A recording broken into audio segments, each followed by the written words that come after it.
Hello everyone, कैसे हैं आप सभी। तो आज हम अपनी ज्योग्राफी का चैप्टर नंबर 3 करेंगे। ये हमारी ज्योग्राफी की क्लास 7 की बुक है, जिसका हम चैप्टर नंबर 3 करने वाले हैं। चैप्टर नंबर 1 और 2 हम ऑलरेडी कर चुके हैं, तो आज हम चैप्टर नंबर 3 करेंगे। अभी आप जब ये चैप्टर्स पढ़ेंगे तो एक बार में पढ़ के आपको इतने अच्छे से शायद नहीं समझ में आए या नहीं क्लियर हो। उसके लिए आपको क्या करना है, हैंड टू हैंड अपने नोट्स बनाते रहिए और नोट्स को भी रिवाइज ज़रूर करिए, क्योंकि जब आप एक बार उसका रिवीजन कर लेंगे ना, तो वो चीज़ ज़्यादा आपके अच्छी तरीके से बैठ जाएगी। और अभी तो एग्जाम में, अभी जैसे जनवरी में टाइम है, तो ये चैप्टर्स मैं 2-3 बार तो रिवाइज करा ही दूंगी अलग से, ठीक है। और जब आप PYQs करेंगे ज्योग्राफी के, तब आप देखेंगे कि इन चैप्टर्स से कितने डायरेक्ट क्वेश्चंस आपसे पूछे गए हैं।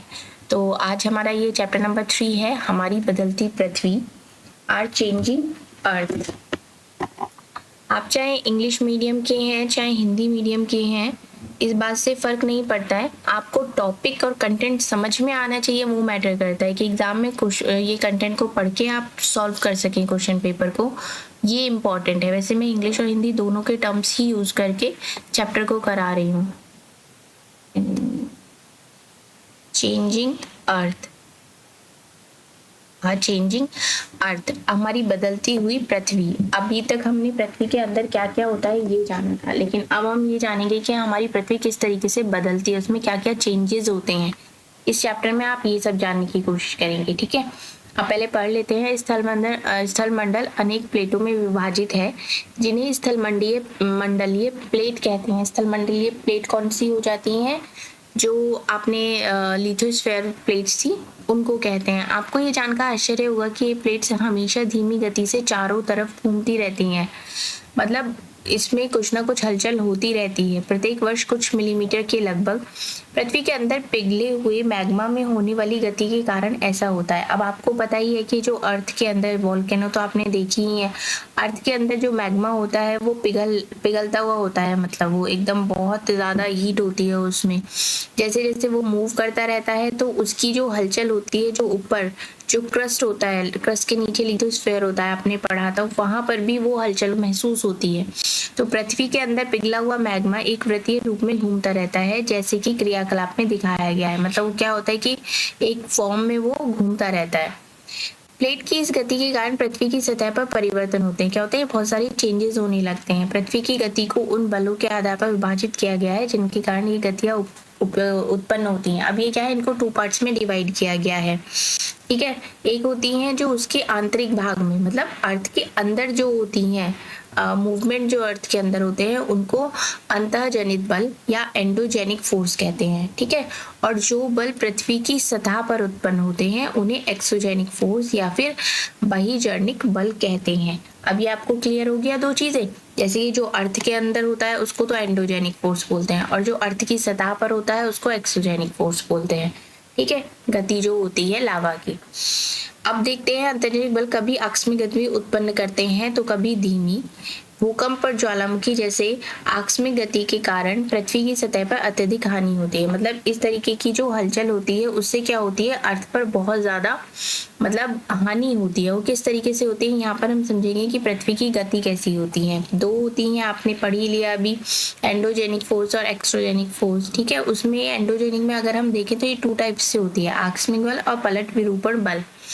इसको हम बोलते हैं एंडोजेनिक फोर्स में सडन फोर्सेस। आकस्मिक बल होती है सडन फोर्सेस। सडन फोर्सेस में क्या क्या आता है, अर्थक्वेक हो गया, वॉल्केनो हो गया, लैंडस्लाइड्स हो गया, जैसे कि भूकंप है, ज्वालामुखी है, भूस्खलन है, इन सब के बारे में आपको पता है। और दूसरा होती है डायस्ट्रॉफिक फोर्सेस होती हैं, पर्वत निर्माणकारी बल होते हैं, ठीक है। ये तब होते हैं जब पृथ्वी के अंदर हलचल होती है, तो ये हमें बाहर रूप में इस तरीके से दिखाई देते हैं। दूसरी जो पृथ्वी के बाहर होती है हलचल, वो क्या होती है, वो इरोशनल एंड डिपोर्शनल होता है। ये अपरदन और निक्षेपण जिसको हम बोलते हैं। इसमें क्या क्या आता है, नदी हो गई, बहता हुआ जल हो गया, हवा हो गई, समुद्र की तरंगे हो गई, हिमनद हो गया, ग्लेशियर जिसको बोलते हैं, सी वेव्स, विंड, रिवर, ये सब इसमें आता है। तो ठीक है, ये 2 चीजें क्लियर हो गई। एक पेज पढ़िए और उसको क्लियर करते हुए चलिए। अब यहाँ पर ये एक एक्सपेरिमेंट इन्होंने दिया हुआ है यहाँ पर, कि आप उस एक्सपेरिमेंट को कर सकते हैं, करके देख सकते हैं। अब यहाँ आता है कि स्थलमंडलीय प्लेट भूपर्पटी में अनेक बड़ी और कुछ छोटी कठोर असमान आकार की प्लेट्स होती हैं जिन पर महाद्वीपीय और महासागर की सतहें टिकी हुई होती हैं। मतलब ये बहुत अलग तरीके की होती हैं, छोटी भी होती हैं, बहुत हार्ड भी होती हैं, असमान भी होती हैं और किसी आकार की नहीं होती हैं, लेकिन इनकी जो सतह होती है उसी पर महाद्वीप और महासागर टिके हुए होते हैं, ऐसा इस पे लिखा हुआ है। अब यहाँ पर हम देख लेते हैं ये ज्वालामुखी वॉल्केनो। ज्वालामुखी भूपट्टी का खुला एक ऐसा छिद्र होता है जिससे पिघले हुए पदार्थ अचानक से निकलने लगते हैं। आपने देखा है ये, कभी अगर आपने वॉल्केनो देखा हो या टीवी में देखा हो तो आपको पता होगा कि नीचे ये सबसे नीचे यहाँ पर मेंटल होता है, ठीक है, ये आपका हो गया क्रस्ट। उसके बाद ये एक लावा होता है, मैग्मा कोर्स जिसको हम बोलते हैं। ये एकदम से अचानक से निकलने लगता है, तो ये निकलने लगता है ऊपर जो इसका छिद्र होता है यहाँ पर, ये इसको क्रेटर बोला गया है, यहाँ से ये निकलने लगता है, गैसेस निकलती हैं, राख निकलती हैं, ये लावा होता है, ये निकल के फिर ये बाहर की तरफ आने लगता है, ठीक है। एंडो और एक्सो, एंडोजेनिक मीन्स एंडोजेनिक और एक्सोजेनिक, ये यहाँ पर इसकी उत्पत्ति बताई गई है कैसे हुई है, ठीक है। अब यहाँ पर एक आपको एक्टिविटी दी गई है इस वॉल्केनो को समझने के लिए। उसमें आपको क्या बताया गया है कि आपको एक बर्तन लेना है, उसमें जल भरकर ढक्कन से बंद कर दें और जल गर्म करने के लिए रख दें। अब कुछ मटर, चम्मच और मोती ढक्कन के ऊपर रख दें। आप क्या देखते हैं कि जैसे ही जल में उबाल आता है ढक्कन हिलने लगेगा, जो वस्तुएं आपने ढक्कन के ऊपर रखी थी उसमें कंपन होने लगता है, दाने नीचे आ जाते हैं और चम्मच ध्वनि के कंपन से ध्वनि उत्पन्न होती है। इसी भांति जब भूकंप आते हैं तो पृथ्वी में कंपन उत्पन्न होने लगता है। मतलब ये एक एग्जाम्पल इन्होंने दिया हुआ है। अगर आप ये एक्टिविटी करते हैं तो आपको और भी अच्छे से समझ में आ जाएगा कि जो ज्वालामुखी होता है ये किस तरीके से बाहर आता है और क्या क्या इसमें चीज़ें चेंजेस होते हैं। जैसे कि आप बर्तन के ऊपर ये सामान रख देंगे, ये हिलने लगता है जब उसमें बहुत ज़्यादा बॉईल होता है। तो ये सोचो जब ये अंदर इस मैग्मा में इतना ज़्यादा ताप बढ़ जाता होगा तो वो किस तरीके से रिएक्ट करता होगा, ठीक है। हम यहाँ पर देख लेते हैं। इसी प्रकार स्थल मंडलीय प्लेटों की गति करने पर पृथ्वी की सतह पर कंपन उत्पन्न होता है, ठीक है, और यह कंपन पृथ्वी के चारों ओर गति कर सकता है, जिसको हम भूकंप कहते हैं। अब कहते हैं ना भूकंप आया हुआ है, अभी रिसेंटली भी आपने देखा हो 1-2 दिन पहले कि भाई दिल्ली में, गुड़गांव में भूकंप आया हुआ है, नेपाल में आया था भूकंप।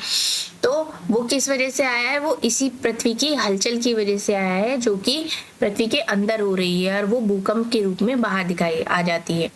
और भूपट्टी के नीचे वह स्थान जहाँ कंपन आरंभ होता है वो उद्गम केंद्र होता है। मतलब उद्गम केंद्र क्या हो गया?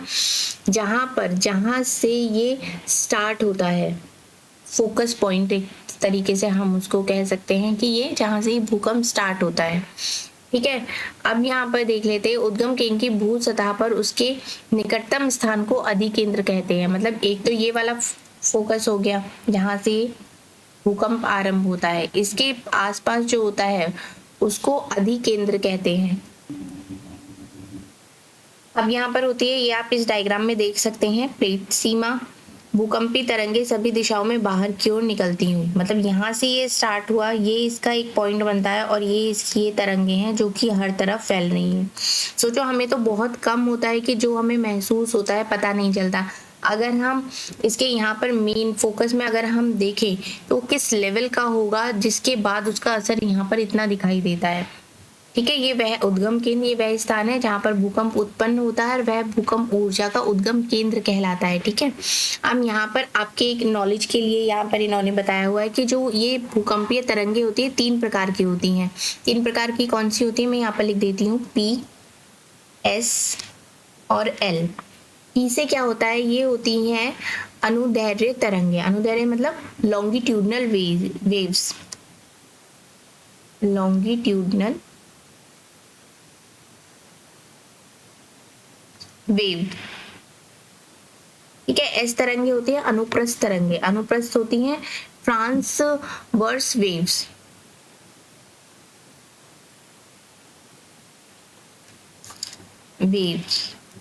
और जो लास्ट होती है एल से, वो होती हैं पृष्ठीय तरंगे, मतलब सरफेस वेव्स।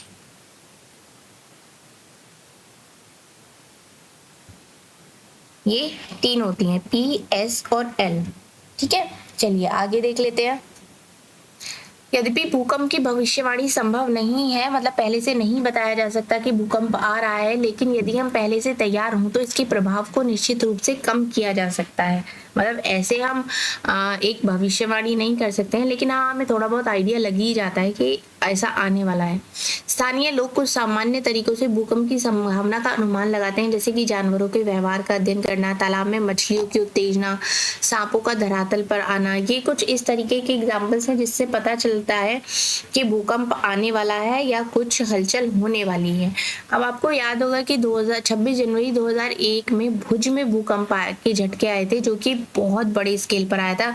6.9 उसका रेट था, इतना आया था। शहर में आग भी लग गई थी और भूकंप, ये सब एक न्यूज़पेपर की कटिंग है। जैसे कि भुज की तबाही के लिए मुख्यमंत्री की केंद्र से अपील, स्कूल भी प्रभावित हुए इसमें थे। इसमें इमारतें गिरने से 971 छात्रों और 31 शिक्षकों की मौत की आशंका थी उस टाइम पे। ठीक है, अब आप जानते हैं, अब इसके बारे में देखते हैं कि भूकंप का मापन एक यंत्र होता है। भूकंप को हम किस चीज से मापते हैं? जैसे आपने देखा था, जैसे कि हम अपना टेम्परेचर मेजर करते हैं कि हमें फीवर है या नहीं है, तो उसके लिए हम किस से करते हैं? वो हम थर्मामीटर से करते हैं। ठीक है, तो ऐसे ही भूकंप को जब हम मापते हैं तो उसका एक यंत्र होता है जिसे भूकंप लेखी कहते हैं। भूकंप की तीव्रता रिएक्टर स्केल पर मापी जाती है। जैसे भूकंप की तीव्रता 2.2 है अथवा उससे कम होती है तो इसका प्रभाव नहीं के बराबर होता है, मतलब आपको पता ही नहीं चलेगा कि भूकंप आया है। ठीक है, अगर इसकी तीव्रता 5.0 होती है तो यह वस्तुओं के गिरने से क्षति पहुंचा सकता है। मतलब इसकी तीव्रता होगी तो आपकी चीजें जो होंगी वो हिलने लगेंगी। मतलब दीवार पे फोटो फ्रेम है तो वो हिलने लगेगा, गिर जाएगा, फैन हिलने लगेगा। जिस भूकंप की तीव्रता 6.0 अथवा उससे अधिक होती है तो वो बहुत शक्तिशाली होता है, और जिसकी तीव्रता 7.0 अथवा अधिक होती है वह सर्वाधिक शक्तिशाली समझा जाता है। मतलब अगर 6 to 7 के बीच में है तो अच्छी खासी बिल्डिंग्स भी गिर जाती हैं। ठीक है, अब ये आपके लिए एक एक्टिविटी दी हुई है। अब भूकंप से बचाव की तैयारी, अगर आप सुरक्षित स्थान पर, क्या आप कहाँ पर आश्रय लें? सुरक्षित स्थान कौन सा है? रसोई के काउंटर या मेज के नीचे, दीवार के अंदरूनी कोने में। और किन किन चीजों से आपको दूर रहना चाहिए? आग लगने वाले स्थान से, चिमनी के आसपास या टूट सकने वाली खिड़कियों, शीशे, फ्रेम, इन सब से। पहले से तैयार रहें, अपने दोस्तों और पारिवारिक सदस्यों के बीच जागरूकता फैलाएं तथा आपदा का सामना विश्वास से करें। ठीक है, ये एक जानकारी थी आपके लिए। अब आती है यहाँ पर मुख्य स्थलाकृतियां। मुख्य स्थलाकृतियां मतलब मेजर लैंड फॉर्म्स।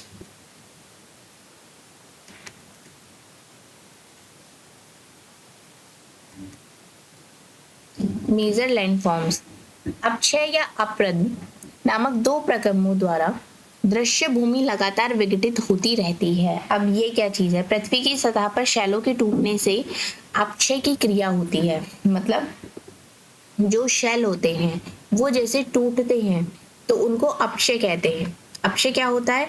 वेदरिंग। मैं यहाँ पर लिख देती हूँ,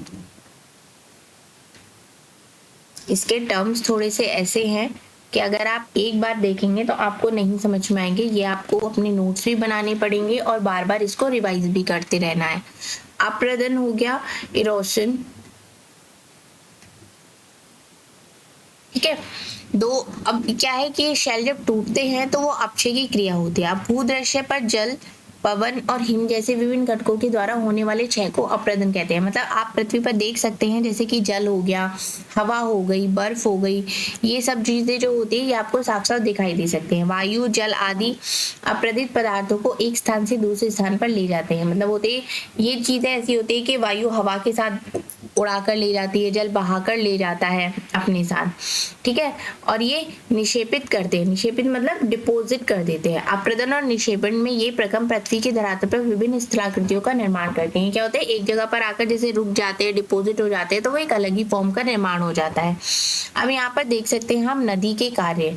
नदी के कार्य क्या क्या होते हैं?